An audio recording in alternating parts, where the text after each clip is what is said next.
A circunstância do país não estar sob um programa de assistência financeiro imposto pela Troika não retira espaço de manobra à ação governativa? Não retira.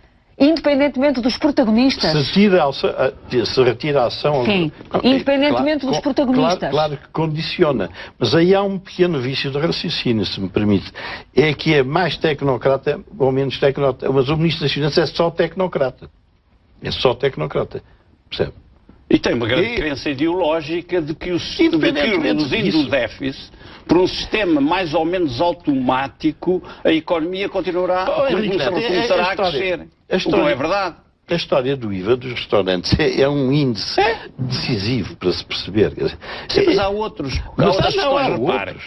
Há 15 anos, nós iniciámos um processo, já no período do professor Cavaco Silva e com o princípio das nacionalizações, iniciámos um processo de valorizar o setor de bens não transacionáveis, ou seja, o sistema financeiro, as telecomunicações, a energia, que foram protegidos pelo Estado durante os últimos 15 anos, à custa do setor de bens transacionáveis, que era aquilo que podia desenvolver o país e fazer crescer o país, como aconteceu, por exemplo, na Irlanda, que apostou tudo nos bens transacionáveis e nas exportações. Daí eu retomar a minha pergunta. E aí, havia vida ou não havia vida? Eram pessoas com vida ou eram pessoas sem vida? Eram sem vida, não tinham experiência. A vossa linha de análise. Não tinham experiência, porque qualquer pessoa com experiência empresarial, com experiência da economia, não apenas Portugal, mas da economia europeia e da economia mundial, perceberia muito rapidamente que com a aposta no setor de bens não transacionáveis, o país iria empobrecer. Talvez valesse a pena você pedir aí para o interior a projeção dos dois gráficos, porque para neste momento eu creio que ajudava. Para os meus colegas da Regi. Eu não sei como é que se chama aquilo lá atrás. Qual é que quer ver? O peso da agricultura e da indústria no produto interno bruto? O número, não sei qual é o número. Qualquer dos dois serve. Se temos dois, pode ser o gráfico 1. Não, mas eu refiro os dois. As taxas de crescimento anual do produto interno bruto e das despesas sociais. Isso é para se perceber porque há muito tempo se percebia que isto ia falir. Sim. Ali, no primeiro conjunto à esquerda de retângulos, nós verificamos que aqueles retângulos castanho escuro... Sim. O pequenino. Sim. Os mais pequenos, por acaso, significam o crescimento da economia. Bom, e entre 1980 e 2010, portanto, 30 anos, você nem tinha nascido, veja lá. Como é que é? Você gostava. Simpático. A economia cresceu 2,4 por ano, em média, e a despesa social, que foi crescendo muito, 4,3, quase o dobro. Sim. Depois, agora década por década, 80, 90... a economia cresceu 3 e a despesa social praticamente 5, 4,9, creio eu. Portanto, muito mais a despesa do que a economia. Depois, na década de 90, 2000, a economia cresceu 2,9 e a despesa social 5,6 ou 8. Só me está a dar razão. O desfazamento da governação em relação à realidade vem de há muito tempo, não é? Exato. E depois, na última década, a economia quase não cresceu. É aquele cotozinho castanho, quando as despesas sociais cresceram quase 2,5. E é por isso que era fácil há muito tempo saber que o Estado ia falir. Não é preciso ser nenhum sábio, nem nenhum adivinho, nem coisa nenhuma. Basta fazer contas. E é por isso que eu não perco essas contas da semana que vem. Porque as contas que importam para governar um país são estas. No fundo, as políticas têm que ser respondidas para este país que nós tínhamos. E nós andamos a fazer partes gagas. Sim, mas agora batemos no fundo, o gráfico não é? a seguir, agora o frasco. Não para se ver o resto do raciocínio. O gráfico seguinte é o peso da agricultura e da indústria no PIB. Bom, este gráfico mostra que fração do PIB era produzida pela indústria. Aqui são aqueles retângulos vermelhos. Aquilo em 1990, porque assim está há 20 anos, não foi há 50 anos, a indústria gerava 38% do PIB. 38%. Agora olhe para o último retângulo à direita. 17. Com o correspondente emprego. E claro, com o emprego. Quer dizer, a indústria veio a cair. Você viu algum governo interrogar-se, mandar fazer um inquérito sobre a razão porque a indústria estava a cair? Não. Uma grande parte do nosso desemprego é isto. Era aquela indústria que havia há 20 anos e que desapareceu no mapa. Sim. E este desemprego industrial, nós, enfim, conhecemos bem, o Henrique Neto foi empresário industrial e eu também vivi na indústria, vivi em meios industriais. A indústria, o emprego industrial não só dá dava salários bastante satisfatórios ao empregado industrial, como ele depois ia à taberna, ia ao restaurante, andava a passear, quer dizer, dava emprego a todo o resto. Quando se cerceou o emprego industrial desta maneira drástica, é evidente que este desemprego da indústria vem gerar desemprego nos serviços. Ou seja, os erros cometidos pelos governos, é bom que tenhamos isto claro, são erros cometidos pelos governos, que esta gente está a sair? Suportados por partidos políticos, como a Assembleia da República, que não fiscaliza os atos do governo. Eu, em 1999, escrevi uma carta ao então Primeiro-Ministro António Guterres, que teve alguma repercussão nos meios de comunicação, em que eu dizia: você fala de uma economia de sucesso, mas está errado, não existe em Portugal uma economia de sucesso. Nós vamos pagar muito caro os erros que estamos a cometer presentemente em termos da economia, exatamente porque estávamos a desprezar os setores em que poderíamos crescer a economia, nomeadamente o setor exportador, e continuávamos a apostar na construção de obras públicas, nos setores de bens não transacionáveis, que eram preferidos e que eram apoiados por todas as formas pelos governos, desde o professor Cavaco Silva até aos nossos Henrique Neto, e agora qual é o vosso ponto? Este manifesto, qual é a questão essencial? A questão essencial é de que, depois de alguma introspeção, um conjunto de pessoas chegou à conclusão de que a raiz dos nossos problemas é a qualidade do sistema político. Nós temos vindo sucessivamente a escolher dirigentes políticos, através dos partidos, que não têm a qualidade, o conhecimento, a experiência, a visão e até o sentimento patriótico necessário para, digamos, mudarem as políticas que eram óbvio e que são óbvio que estão erradas. E nós continuamos sistematicamente essas políticas. Mas qual é o ponto? É a seleção do pessoal político? É a seleção as lideranças? Qual é o ponto? É a seleção do pessoal político. Os partidos políticos organizaram-se ao longo do tempo naquilo que eu chamo de centralismo democrático.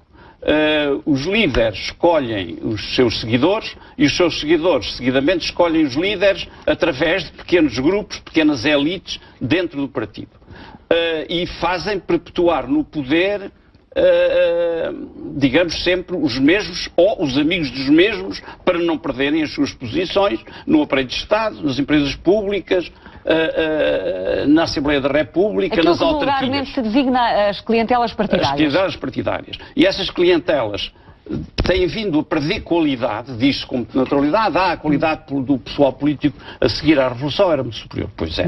E tem-se vindo sucessivamente a perder qualidade. E essa má qualidade do pessoal político reflete-se depois nas decisões do Estado, dos governos, quer na área económica, quer nas diferentes áreas. E essa perda de qualidade tem a ver com o facto das elites se protegerem elas próprias, perpetuando-se no poder, ou também tem a ver com alguma dificuldade em recrutar pessoas novas? Não, pelo contrário, eu verifico, e aliás este manifesto demonstrou isso, através das centenas de respostas que nós tivemos e dos mails, que verifica isto, que existe em Portugal, nomeadamente na juventude, um grande desejo de participação política. E existe muita gente nas universidades, nas empresas, nas instituições, gente que quer ter acesso ao poder político e que sistematicamente o poder político os vai afastando. Porque, digamos, quem está no poder, os presidentes das federações distritais, os deputados, a última coisa que eles querem é ver pessoas com qualidade, porque isso são concorrentes potenciais. É muito vulgar, por exemplo, numa região, por exemplo, Leiria, posso dizer, havia em Leiria um candidato natural à Câmara de Leiria há muitos anos. E eu sei, porque sou amigo dele, que ele aceitaria ser Presidente da Câmara, mas sempre ouvi da Federação de Leiria dizer: fulano não aceita ser candidato. Do PS ou do PSD? Do PS. Não aceita ser candidato, que era falso. O que eles não queriam era ter um concorrente de qualidade. Isso é verdade por todo o país. Portanto, o sistema político não apenas está inquinado pelas razões que eu digo, como afasta, digamos, as pessoas de melhor qualidade. E depois, naturalmente, a inexistência de debate político interno ao nível dos partidos. Os partidos não debatem nada. Na Assembleia da República não há um debate de ideias. há uma oposição sistemática, se um diz branco, o outro diz preto, etc., irracionalmente. Então, mesmo nesta questão das leis eleitorais. O debate esquerda-direita. Repare, as leis eleitorais, a mudança das leis eleitorais é a grande reivindicação do nosso manifesto. Pois, mas isso, aparentemente, os partidos políticos estão de acordo com isso. Sempre que estão na oposição dizem que é muito importante alterar as leis eleitorais, que é muito importante aproximar os eleitos dos eleitores, que é preciso uma nova dinâmica de democratização do regime, etc. Na oposição dizem todos o mesmo. Chegam ao poder, recusam-se imediatamente a fazer isso. A propósito disso, eu tenho aqui umas folhas do programa do PSD, a propósito dessa história. Em primeiro lugar, a reforma da lei eleitoral para a Assembleia. Pessoas nas listas. Eles querem ter permitirem que os portugueses votem no Sr. A e não no Sr. B. Porque isso rapidamente faria com que os deputados tivessem muito cuidado em cumprir a sua missão, em defender os interesses de quem os elegeu, porque se isso não acontecesse, era evidente que ficavam no indexo dos eleitores e não seriam reeleitos. Mas reduzindo o número de deputados, a claustrofobia será maior, não é? Porque há menos lugares para uma maior procura. Eu não creio que a redução do número, mas isto é uma opinião pessoal, não creio que a redução do número de deputados seja a questão essencial. A questão essencial é abrir a eleição ao cidadão que tem interesse político em concorrer e principalmente... Independentes e principalmente colocar o nomezinho dos deputados, dos candidatos, melhor dito, a deputado nas listas que permita que os portugueses escolham uns e não escolham outros e haja uma verdadeira concorrência no sistema. Portanto, o que os senhores estão a dizer é que os partidos políticos se tornaram exclusivamente máquinas de poder, não são competitivos e entraram numa lógica... Só há competição se houver abertura. E como o sistema de financiamento dos partidos protege, e como têm dinheiro por essa via, e às vezes excesso de dinheiro, é muito fácil as pessoas quererem estar na máquina partidária. Até porque, repare, acabam sempre por estar nas empresas públicas. Há uma rotação. E mesmo em casos extremos de corrupção, de atentado ao interesse nacional, como por exemplo no caso do BPN, verificamos que nunca ninguém é verdadeiramente condenado. Isto não pode ser um acaso.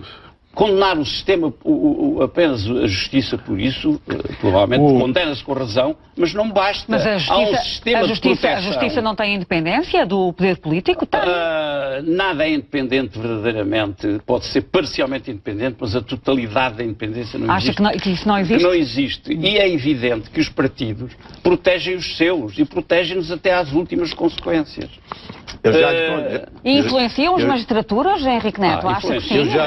Eu já lhe contei a história de um amigo meu, de um político importante, com quem eu aqui há uns anos discutia se o Tribunal Constitucional devia ser de uma secção do Supremo Tribunal de Justiça, e era o que eu defendia, coisa jurídica mesmo, e ele dizia, então, e depois como é que pomos lá os nossos?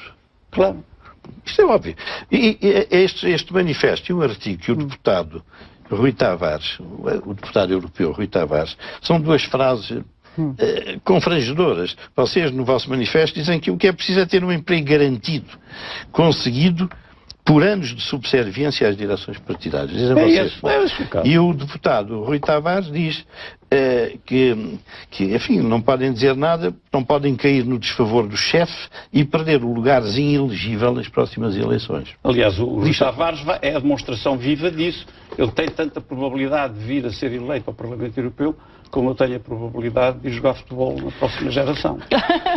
Eu tenho noção que é melhor nós não esbarrarmos já e ficar aqui, não? A ficar aqui aonde?